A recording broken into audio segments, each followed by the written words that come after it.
Team India रो घरोई season पाई खेल सूची जारी कला बीसीसीआई।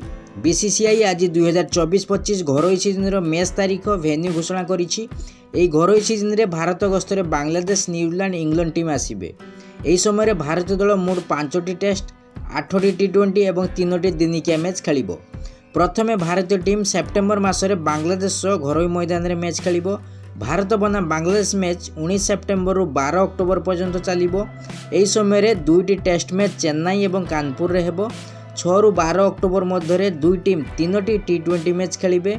एही 3टी मैच धर्मशाला, दिल्ली और हैदराबाद रे खेला जिवो। बांग्लादेश विपक्ष में सीरीज शेष होबार 4 दिन पर न्यूजीलैंड सह 3टी टेस्ट मैच विशिष्ट सीरीज खेलिबो भारत। किवी टीम 16 अक्टोबर रु 1 डिसेम्बर पर्यंत भारत सह 3टी टेस्ट मैच खेलिबो। एही मैच बेंगलुरु, पुणे और मुंबई रे खेला जिवो।